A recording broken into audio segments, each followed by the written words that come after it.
It's time for another episode of I Am Northwest Arkansas, the podcast covering the intersection of business, culture, entrepreneurship, and life in general here in the Ozarks. Whether you are considering a move to this area or trying to learn more about the place you call home, we've got something special for you. Here's our host, Randy Wilburn.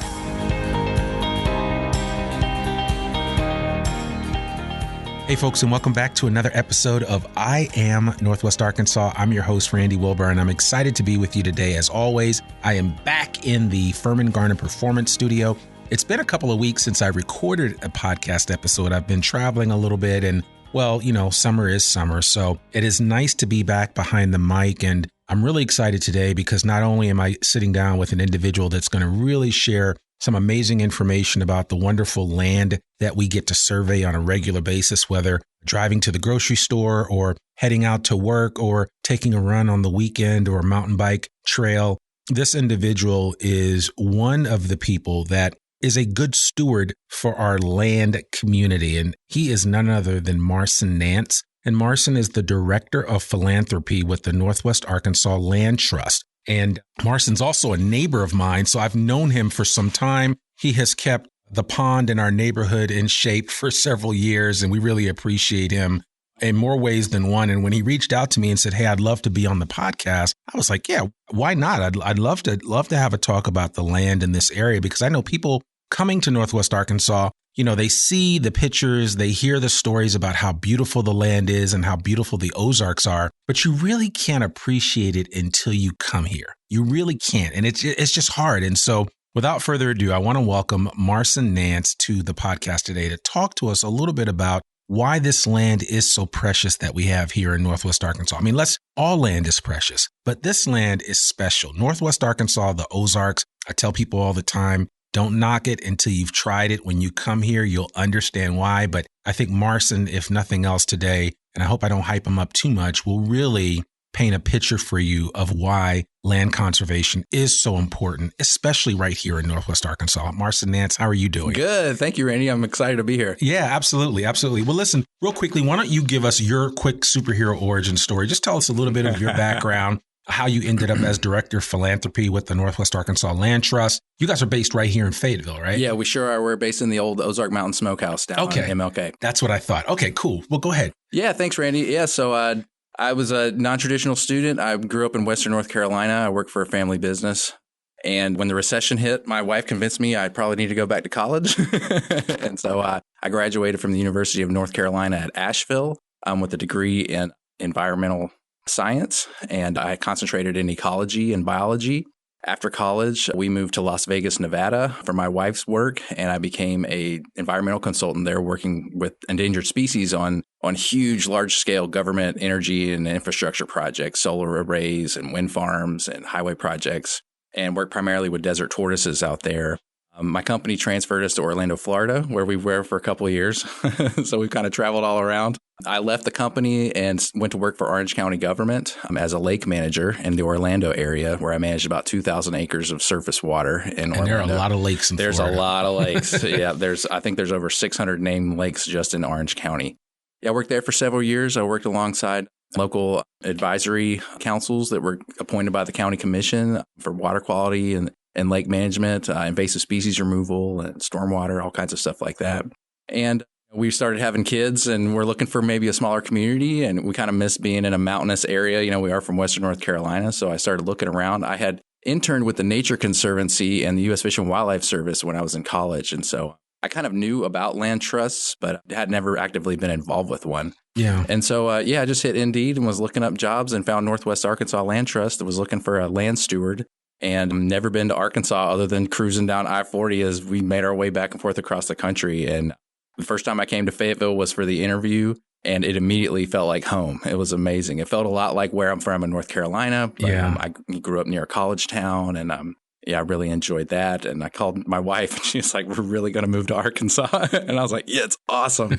And, when we moved here from Florida, and we came up 49 and crossed through the Bobby Hopper Tunnel, and she was looking around out the U-Haul truck and was like, "Oh, yeah, this is cool." This is the first time she'd ever been here, was moving here. So wow. So yeah, we've been here for about 6 years now. Okay. Yeah, great neighborhood. Our kids are in schools and involved in all the stuff. And so, yeah, we just are really happy and fortunate to have found this area of the world to be in right now. Well, that's awesome. And I wasn't really aware of the full backstory, but I appreciate you sharing that with our audience just to get a feel for it. Because, I mean, a lot of people come here sight unseen, which I'm always amazed at, right? And now, I'm just curious, what does your wife think after 6 years? She loves it. Yeah, really? She always says, we found our people. Okay. Yeah. I found my tribe. Exactly right. Yeah. And she's very involved in all the things too, and community service and yoga, and got a great group of friends. And so, good. yeah, we've really made a life here in Northwest Arkansas. This is the first time we felt like we put down roots. And so we're really excited about that. Well, we're glad you're here. So tell us then,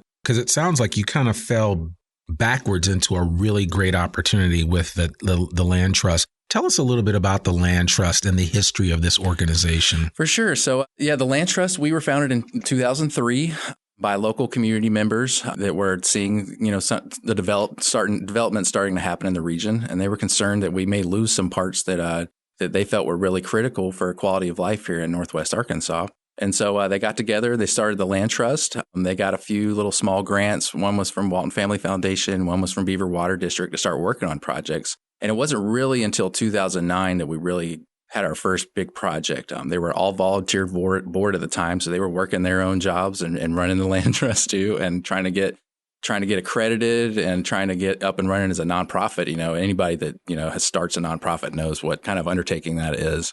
So yeah, our first project was a conservation easement in 2009 near Beaver Lake. And yeah, from there, we've just kept increasing the pace of land conservation in our base of support in the region. To date, we've saved almost 8,000 acres in Northwest Arkansas. That's about 45 properties in 7 different counties. Our primary focal areas are Benton and Washington County because they are the kind of the fastest development. But we have a core 4-county area that we work primarily in. That's Madison, Benton, and Washington counties. But we have properties protected in near Yaleville out on Bull Shoals Lake. We have properties protected near Ozarks and Johnson County. And so we have some properties that are kind of far flung, but our main goal is to protect properties kind of around our burgeoning urban core. So, and just so people have a better understanding, when you say protect properties, Can you define that for us? For sure. So the land trust works to permanently protect properties. And so what we do is we work with voluntary landowners who are interested in conserving their land for a whole host of aspects. It could be water quality, wildlife habitat. Many of the people that we work with have been on their land since the 60s. We work with several back-to-landers who came here from Chicago and California when land was $20 an acre, to kind of try to eke out a living on working on the land. But we work with private landowners primarily through conservation easements, which is it's a legal binding document that runs in perpetuity with the property. So it runs forever with the deed. And no matter who owns the property in the future, they're still beholden to the terms of that agreement. And what that agreement really does is it outlines a set of agreed upon restrictions that we place on the land to protect its conservation values. So that could be wildlife habitat, agriculture, historic and scenic areas. And it prevents, deleterious development is what I like to say. We're not anti-development, but we do like to prevent a few things out there just to keep the character of the place, but also keep those ecosystem functions working out there. So we make allowances for homes and for agriculture, for hunting, all kinds of recreation, things that people would normally do on their property, but they know that, once they're gone and pass it to heirs or they sell the property one day, it's not going to get, clear cut and turned into a housing subdivision in an area that may not be appropriate for that. Yeah. And that's an individual's way of kind of ensuring that the land is responsibly used. Exactly. So even if my grandparents own some land out somewhere in Goshen or wherever, and they decide to bring you guys in to involve it. And just so folks know, my grandparents aren't alive and they don't own any land in Goshen. I'm just an example. But they could still deed the land to me, but also have a land trust aspect to it. Is that correct? For sure. Yeah, they could give you the land. They could sell the property. They could dispense of the property however they want to. But they would know that their legacy of what they wanted that land to be like in the future is protected. And so it's kind of the ultimate affirmation and realization of property rights, right? It's a permanent thing that they do. And, we get into conversations with a lot of landowners. A lot of landowners just decide that, man, this may be not right for me. But a lot of landowners are really excited about that because they're actually leaving a legacy to the future of Northwest Arkansas by protecting this open space for everybody in the future. Yeah, because I think when people first get here, and just like you experience when you come out of that Bobby Hopper tunnel, your breath is kind of taken away when you look at the land around you. It's like there are hills and valleys throughout, right? And even in my logo for I Am Northwest Arkansas, we just have a bunch of hills kind of merging into each other because that's what you see, and you realize how beautiful the land is here. Exactly right. And I think we take it for granted that it'll be like that forever, but most of that land is not protected in any sort of way. Yeah. And so the Land Trust, in between about 2019 and 2022, we worked with several landowners there in that area to actually protect 1,250 acres of property there. So when you come out of the Bobby Hopper Tunnel looking north, if you look left and right for about 1.5 miles, 2 miles, all that land on either side has been protected by the Northwest Arkansas Land Trust, so that we will always have that magical experience of coming through the tunnel, and a lot of people are like, well, that land's not really developable anyways. I will tell you from personal experience near Asheville, North Carolina, and other places I've lived that those places can definitely be developed one day. If somebody's got enough will and money to make it happen, they can make it happen. Yeah. And we were talking offline about Austin and other places that not necessarily, you could argue and maybe say they've been overdeveloped, but Asheville is one of those places where once it became kind of the craft brewing capital of the world, everybody and their mother wanted to be there. I have friends that live in Asheville and they love it, but you're absolutely right. You want to kind of preserve some of that. And actually Asheville is on the Appalachian Trail, isn't it? Or right nearby? It's right nearby. It's on the Blue Ridge Parkway. It's kind of the edge of the Blue Ridge Mountains and the Smokies up there. Yeah. So it's beautiful land. I tell folks here that if you like what you see here in Northwest Arkansas, you definitely want to visit the Western Carolinas, but specifically North Carolina, because Asheville, that area is actually absolutely gorgeous. It's beautiful. I'd like to say it's like the Ozarks on steroids. There you go. Right. Absolutely. Everything's just a little bit bigger and grand, but it still feels very similar. Lots of people from North Carolina moved out here to Arkansas. Right. So I meet people all the time here with ties to North Carolina, which is so fascinating to me. It's interesting. Their families there. They went to school there. Actually, at the Land Trust, 2 other of our staff actually went to school in North Carolina. Okay. So so it's cool for me being from there and now being here. It just feels like one huge interconnected family. No, I love that. So let's talk a little bit about the Land Trust as a whole. And so you guys are a staff of, currently you said about 5, but you kind of vacillate between 5 and 9 or 10 people. Yeah. What does everyone do on the team? For sure. So we have about a dozen member board of directors, and they're kind of our governance arm, and they provide feedback to the staff and kind of general scope of what we are about. And we have a CEO / executive director, Grady Spann. He came to us about 2 years ago. He was the superintendent or the director of the Arkansas State Parks for several years. He'd worked in the state parks for about 20 years. So he's kind of our captain of the ship. So he's there to support everyone else's role. I'm in philanthropy now, so I work with a lot of individuals to increase financial contributions, but also to help people realize their own philanthropic goals and how to get involved in community organizations like ours.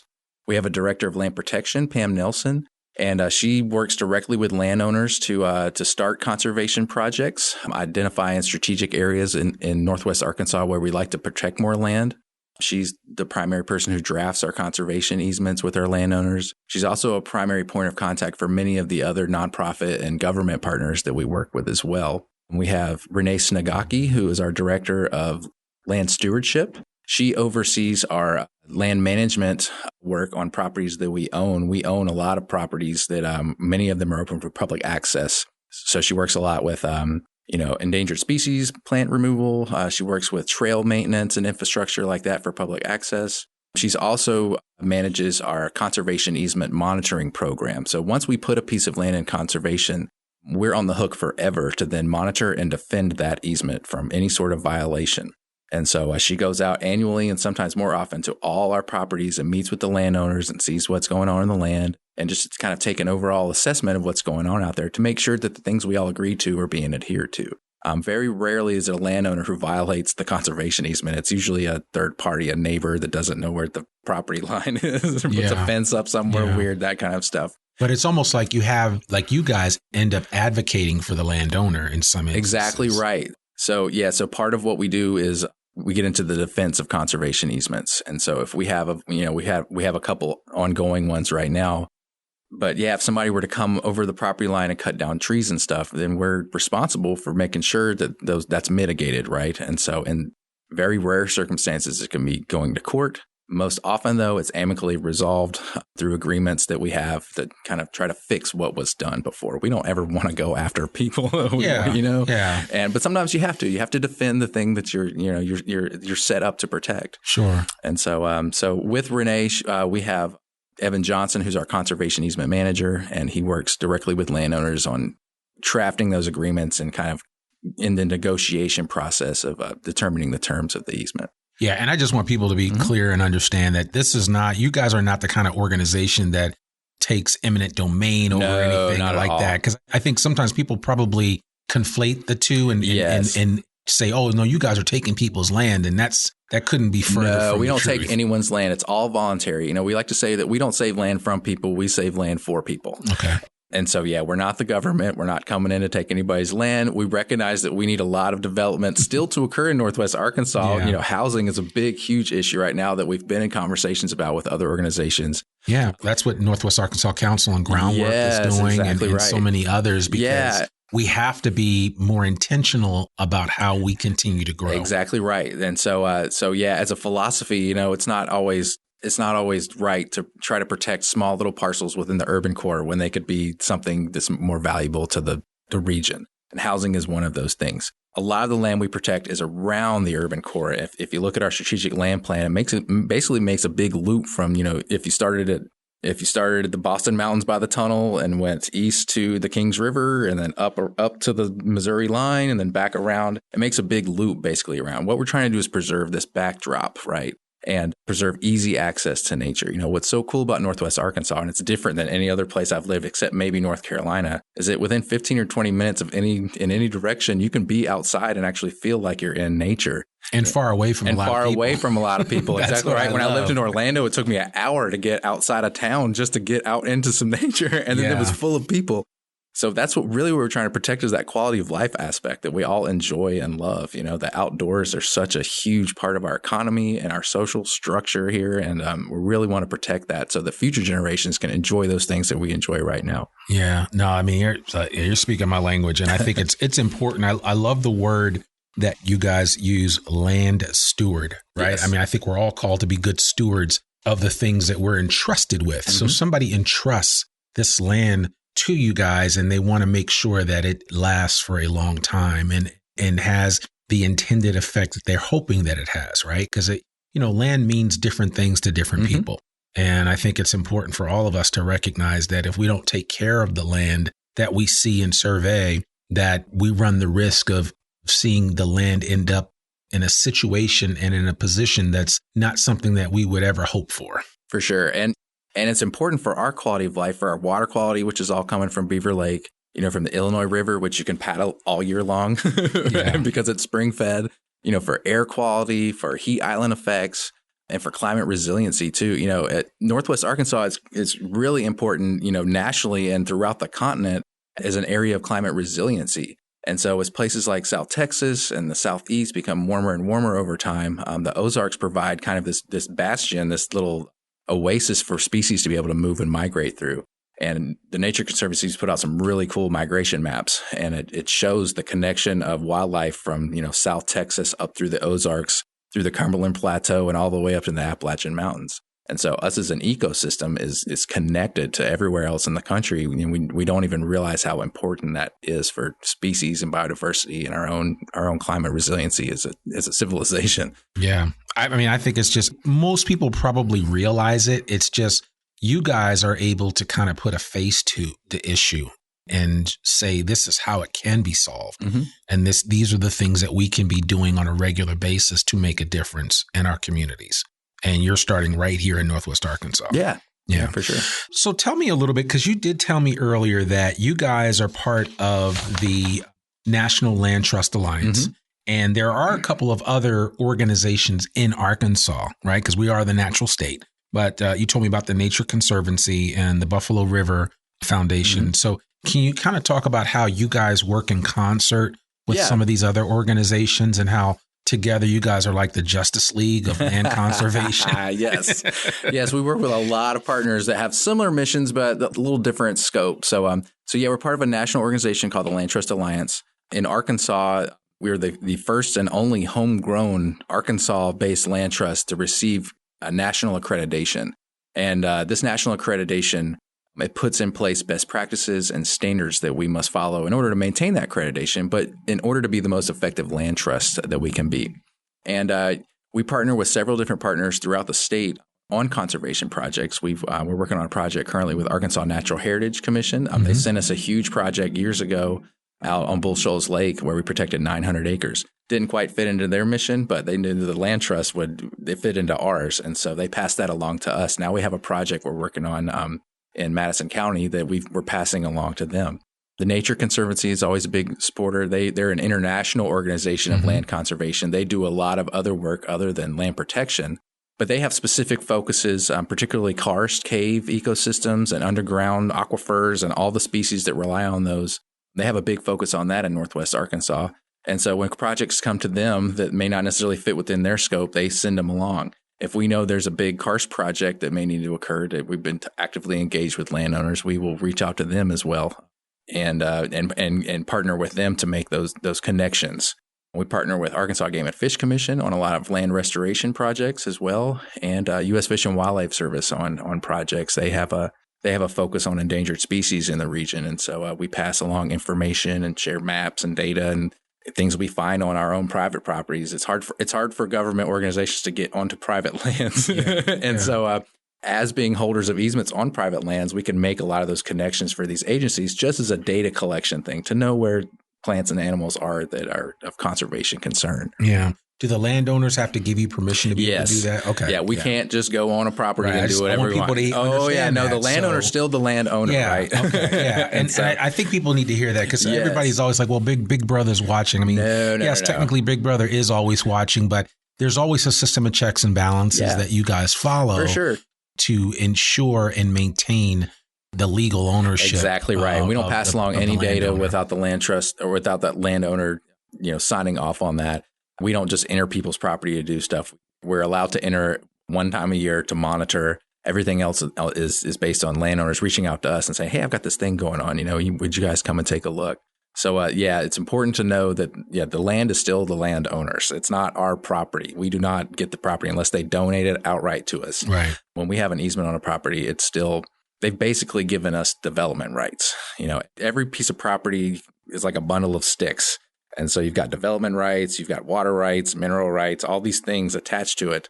And a landowner can, give those pieces away as they see fit if they wanted to. And so one of the primary thing that they are giving to us is those development rights, just to make sure that things aren't done on the property that would be bad for the conservation values of that property. Absolutely. And you guys also work with the Buffalo River, right? Buffalo River Foundation. Yeah. Yep. Okay. We've known Ross Nolan for a long time. Okay.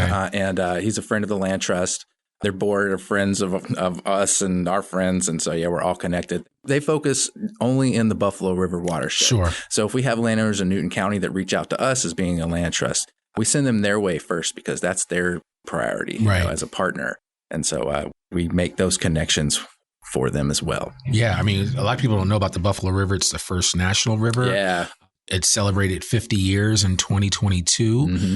So I think it's one of those things where, to me, it's a treasure that we have in our backyard. For sure. When you hear people say, hey, I'm going to float the buffalo, and you've never done it, you need to get out there and see what they're talking about. Cool. So. It's awesome to have that, basically in our backyard. Yeah, absolutely. So what are some of your plans in the near term, right? As you alluded to the fact that this area is growing, and I think this is important for people that are possibly listening to this. And, nature is a very important part of their life and their focus.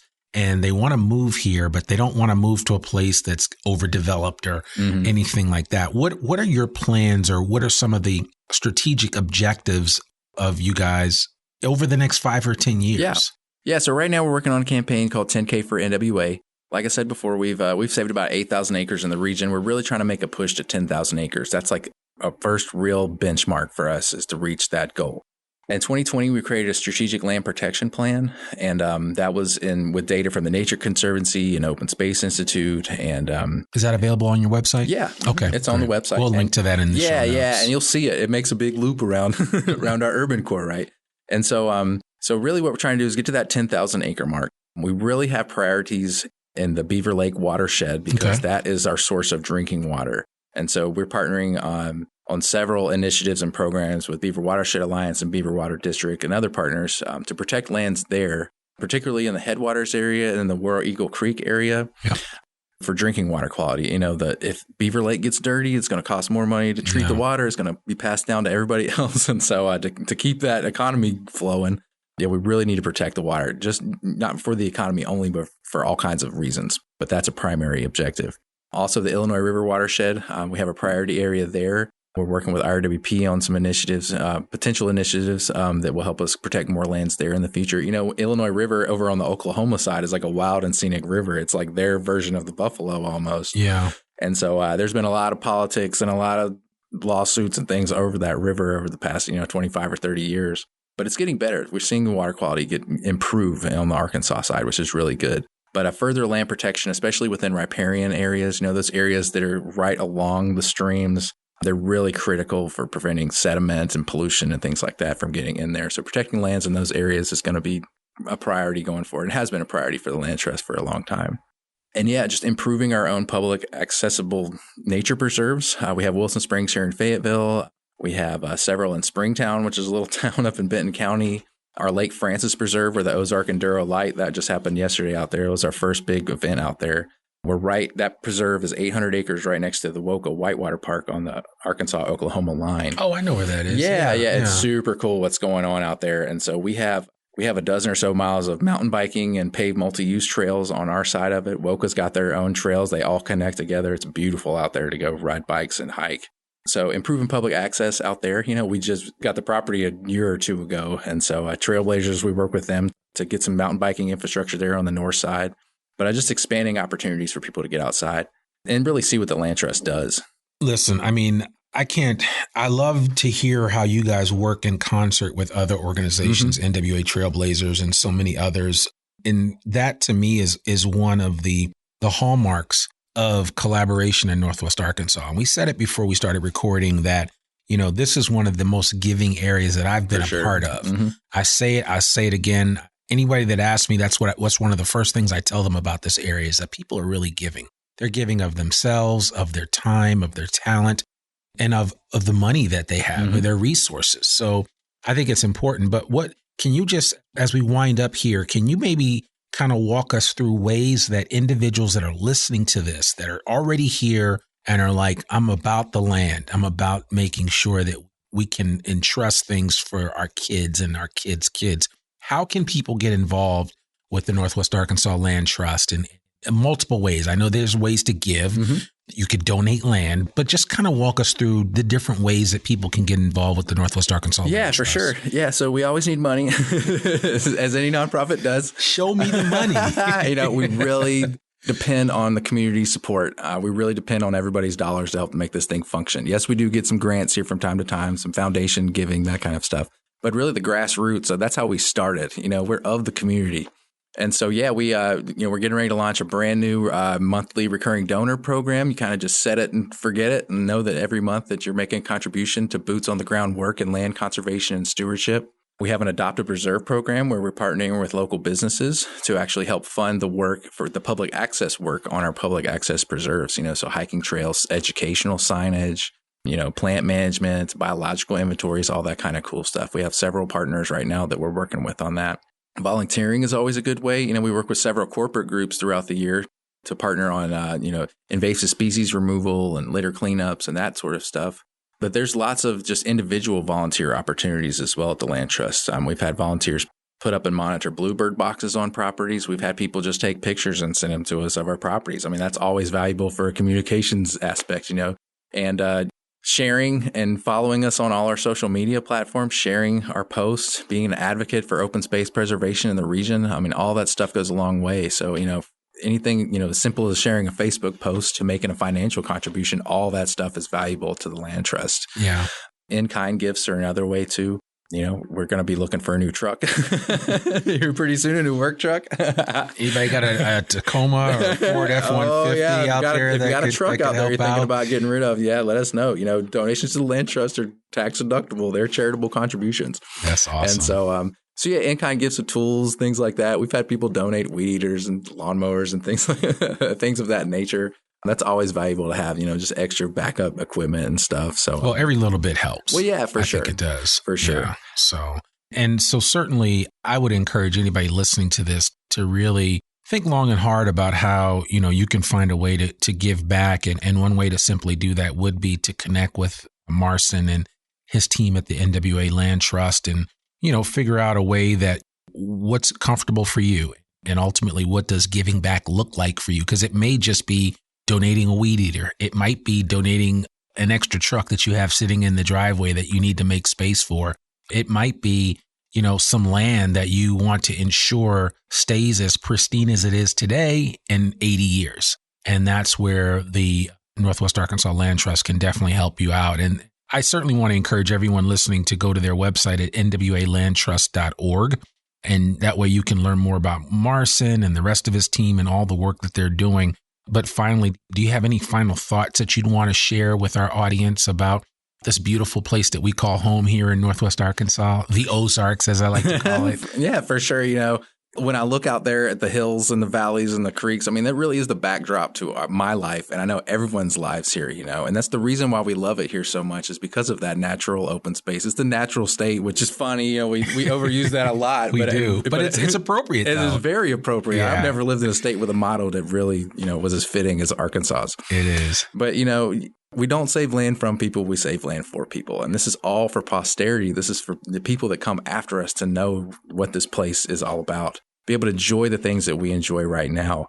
Yes, we need development. It's an exciting time in Northwest Arkansas, but it's a good time in Northwest Arkansas to be really committed to thinking about and working on these things. I've lived in so many parts of the country where they were overdeveloped and developed in a way that wasn't appropriate. And it's that lack of imagination people had in the 20s and 30s and 40s that helped lead to all these issues, paying millions of dollars every year to fix problems that could have been fixed at the beginning if they would just thought about the impacts of all this to our natural open spaces. And so we're in a great place right now in Northwest Arkansas to be able to kind of frame the discussion and shape how we want to grow. And so many organizations and agencies and municipalities, they're open to hearing what we have to say and open to work on solutions to problems that we haven't even gotten to yet and problems we hopefully won't ever get to. And so, I just want to encourage everybody, just to when you're driving around out there, when you're riding your bike, you're taking a walk, just to look around you and enjoy and be thankful for where we actually are and to just consider, doing something to help protect it all. Absolutely. Well, Marson, that is a fine way to sum up this conversation. And I certainly encourage anybody listening to this that feels so led and moved to reach out and connect with Marson. If somebody wants to connect with you directly, what's the best way for them to do that? Yeah, well, my email is mnance, that's MNANCE @nwalandtrust.org. And then I have contact information on the website as well. It should have my personal phone number, my office phone number. But you can reach out to me through Facebook. I'm on there. The Land Trust has a page on Facebook. So, I'm pretty easy to access. Good. Well, we'll make sure that everybody can do that and can access the landtrust.org website from our show notes, as well as all of the social media handles that you guys have, so people know how to reach out with you guys. But Marson Nance, this has been an enriching conversation. You're my neighbor, but I knew some things about you and I knew you were special, but this really takes it to a whole nother level. Right. So thank you so much for joining me on the podcast today. And we really, really appreciate it. And certainly anything that you guys need to share in the future, is certainly as it pertains to land, because I don't know if folks have figured it out on this podcast, but I really do care about our natural resources. And those that don't really run the risk of creating an environment and land that is going to ultimately become unrecognizable and unusable. And so I think we really need to be thinking about that long term. And I'm thinking about it for my kids' kids. For sure. Right. For your kids' kids. And so it's really, we have to be, and I love the word, a good land steward. Whatever that looks like, we have to consider what it means to take up that mantle. And sometimes it may mean that we accept some inconvenient truths that we don't necessarily like to hear, but it's what it is. Mm-hmm. And so, and I'm not going to get into any political conversations or anything like that. But the bottom line is the land is the land. And I know for a fact that everybody that I've run across that lives here really appreciates the backdrop that we have, that we call home here in Northwest Arkansas. So, and it is, thank you. And it is our home. It's our home for everybody. Yeah, absolutely. Well, Marson, thank you so much for joining us today. Yeah, thank you so much for having me, Randy. Absolutely. Well, there you have it, folks. Another episode of the I Am Northwest Arkansas podcast. To learn more about us or to read or download the show notes from today's episode, visit iamnorthwestarkansas.com. You can listen to this podcast and sign up for our free newsletter to keep up with us and all things NWA. Sign up today. You can also follow the I Am Northwest Arkansas podcast wherever you listen to it. Spotify, Apple Podcasts, it doesn't matter. Check us out. And we're also on YouTube. Please consider rating and reviewing us on Apple Podcasts. And then remember that our podcast comes out every Monday, rain or shine. I'm your host, Randy Wilburn, and we'll see you back here next week for another new episode of the I Am Northwest Arkansas podcast. And just do me this one favor, folks. Go out there and take a hike somewhere. Enjoy this beautiful land that Marson and I talked about today. Trust me, you'll thank me later, and you'll understand why it is so important for us to conserve nature. Peace. We hope you enjoyed this episode of I Am Northwest Arkansas. Check us out each and every week, available anywhere that great podcasts can be found. For show notes or more information on becoming a guest, visit iamnorthwestarkansas.com. We'll see you next week on I Am Northwest Arkansas.